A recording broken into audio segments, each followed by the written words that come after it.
Mayang buntak. Mayang buntak. Ako, Eden. My Korean name is Yena. I'm 20 years old. And Jesus Christ really calls me as a missionary. So I said, Lord, here am I, send me. So that's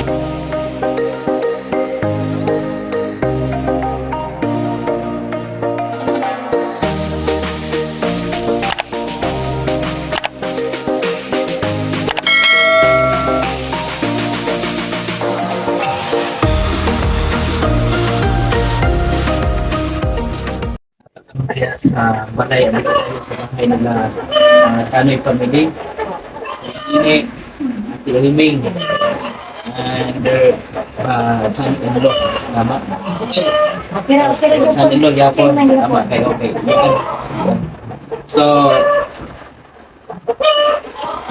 salamat tayo sa Panginoon kasi nagkabuti niya sa atin. So, dito rin si Brother Edito Magton, aka Speaking Bombay.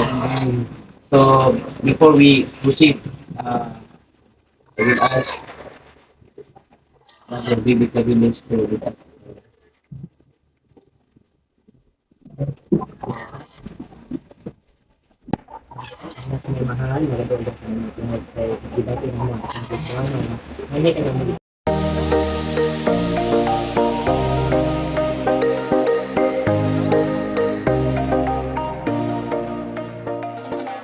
Wala mo na aware mo sila ano na gusto na information regarding the patient to ano mga missionaries kay magstay ni sila within 8 months.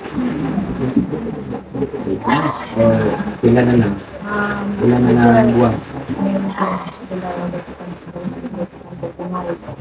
pero yung 1 month po is mid-term namin.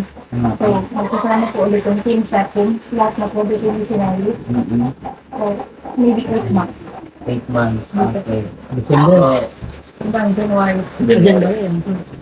Before pala na proceed to this unahan, sabit lang ilahon o introduce yourself first. Kailan sila. So, maayong buntag sa akong tanan. Ako di ay si Jade M. Castro. Gikan sa ako lang. Bakit ang alabi ko?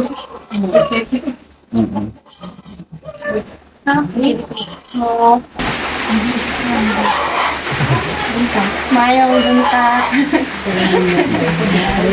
Mayang buntak. Ako, Eden. My Korean name is Yena. I'm 20 years old and gikan sa Korea. Korea. Yes. Thank you. Okay, thank you. Nice to meet you. Thank you. Kabalo man kita nga pamilya ba? Dili na siya basta-basta tungod lang kay gusto sila mag-mission, gusto sila magpagamit sa Ginoo. Wala gyud sila kapamilya din niya. So, gusto sa Ginoo nga kita mao gay kada bilang mag-feel nila nga kapamilya. So, at least nga mapakita gyud nato. At least ngayon at least na kita niyo na kapamilya niyo kami dito sa area sa Malabog. Mga mababait yung mga kapatiran natin dito. Tsaka alam namin na malayo kayo sa inyong pamilya. Kaya isipin nyo na kami yung pamilya nyo dito, mga kapatid, ama, ina, ano. So, gusto na ko ang ilangan na trabaho is mabisita ganyan sila mga balay, visiting homes. Aron nga, mahimo sila o friendship, build sila friendship, making friendship, no? Sa mga tao din niya. Kay, aron nga, muhimo ko din sila o kanang massage. Okay. BPs. Okay. Nagdala mo og BP. Okay. Blood sugar test. Okay. Unsa pa dyan? Blood pressure checking. Blood pressure checking na. Pulse rate. Okay. And You can do tutor. Tutor. Okay, sa Tagalog, English, Korean, Piano lessons. piano lessons. Kung merong piano dito. Pero may piano raw sila na ipadala dito. Oo. So, at saka yung katapusan na nailista ko dito, yung pang last is sharing the love of Christ dito sa paligid. Sa kilometer 27. Unya, dili din sila layman. Dili din sila layman nga ang hunahuna mo gud sa uban sa isipan ng iba na mga kapatiran is mga magagaling kayo sa pag-Bible study. So, that's why gusto nila na ipadala kayo doon sa Alon, Toroyan, Bito. Ayun na. So, ang ilahagid is friendship and nurturing. So, para sa kuha, si Pastor Himuros, nakita na mo nga mas mupit sila diri sa kilometer 27. Kay kita mo na to nga kinahanglan kita mag friendship. The same time, natay mga kaigsuran kinahanglan nurture. Mga nindot din sila o tingog, tingming. Nindot din sa tingog, praise the Lord. O niya pagkauman, golden voice. Nga po din sila abilidad diha sa music. So, diri ako sa concerns. At least, maula sa ato siya gyud ang ako mahatag based sa amo ang panag-inistoryahan ni Pastor Ernie Himuros. Concern, safety. Ang ato yung first gyud yung concern sa ila is ang ilahang nga safety. Brother Edito. Unsa may una na to nga buhaton, natay courtesy call. First sa barangay, ugma, mga to barangay. Kuyugan din sila sa barangay. Ako o si Brother Kabong kung naay mukuyog ba yun, mas labing maayo. Kila Sister Litlit, kung dili kay BC, ay naunay klase. So, nagbook yun dito. Second, diri sa sitio. Dito sa sitio. Sino yung sitio leader dito? Ha? Saddam. So, ato na yung ikuan sa yaha. Hindi na atong saligan. I-delegate no kay actually si Brother Ilito napaka-known dito. Tsaka mabait ito. Hindi lang gwapo, mabait pa. Okay. So, sunod, house. Hindi pa yung kay o pag ni naisgutan na anay ni offer ba, no? Anay ato ang kanang ato ni si Brother Edito nag-offer siya magasining mga nagsabunan, no? Ako din si Edito Magton, katutubo dito sa lugar na ito. Dito ako pinanganak, dito ako nakatira, no? So ako ay isang SDA. Marami kami nung una, pero ngayon ay hindi na masyado marami, di ba? So yun lang kasi ang buhay pag tayo ay nangalagad ng Panginoon.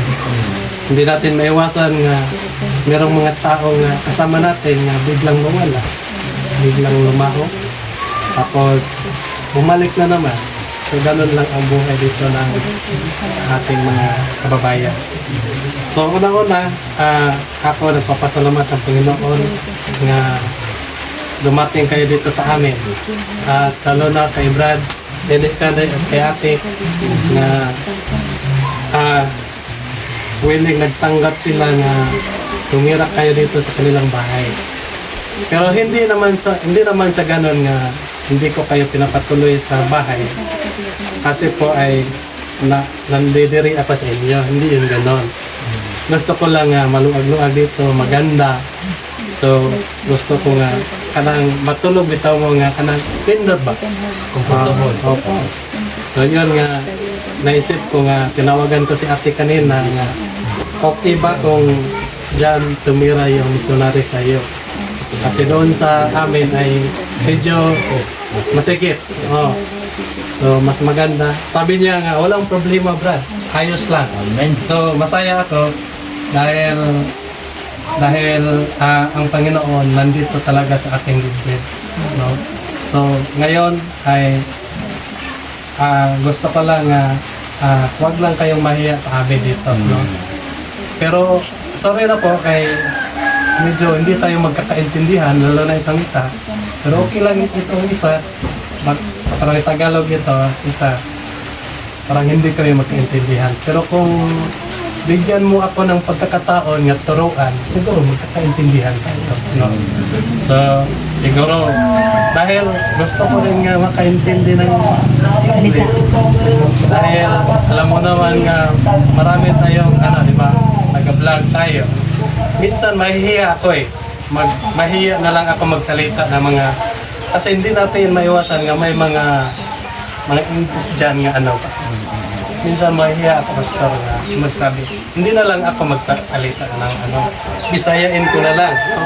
Kasi minsan may mga tao din nga magsasabi nga hindi ganun ang pagka-approach ng So, sa ako, yun sila ay gusto naman din nga yung mali ay matama.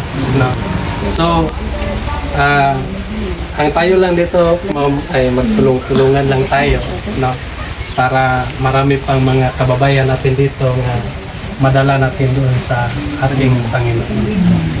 So yun lang siguro, at saka gusto ko lang ipaabot kay Pastor, sa ating lahat dito nga sa ating simbahan na naman ngayon ay merong nagpapadala sa akin ng pera nga 97,000. No? 97,000 na lahat ang para sa aking simbahan. Sa karon yung may panday tayo ngayon doon sa simbahan ngayon at flooring. Bukas na naman ay may ibang panday naman natin dumating at maglagay ng mga tires natin. So ayos na at gusto ko rin nga magsimba tayo doon nga okay ang ating simbahan. No? So yun lang, ma'am, maraming salamat po at kay Pastor. Maraming Salamat po kayo. Ang ilang Ako naman, napasalamat ko sa Panginoon na kayo dumating dito sa bahay namin sa 27. Although yung 1,000 missionary, hindi na bago sa amin. Yung marami ng tao nakalipas, mayroon akong isang anak na member sa 1,000 missionaries. Doon siya na-assign sa Iloilo. Kapis? Pero ang anak ko parang hindi siya tagal ng mataas na panahon kasi alam niya doon ang buhay ng 1,000 missionaries pinakamahirap, lalo na estranyo kayo sa isang bayan, tapos iba yun ang lalaki kaysa babae. So dito sa Barangay Malabog, mayroon na tayong 1,000 missionary na kasayan doon sa yung una pang panahon doon sa Alon. Si Ma'am Yeah. Koreana din ang dito. Koreana din ang nagdala dito sa Alon. So hindi bago sa amin yung missionary sa 1,000 missionary. Lalo sa ato at sa ating religion sa Seventh-day Adventist. Kay ito ang 1,000 missionaries, tapos yung isang grupo pa, yung Evangelist. Sulads. Yun. that Jesus Christ really calls me as a missionary. So I said, Lord, here am I, send me. So that's why I'm here right now doing the mission for the Lord.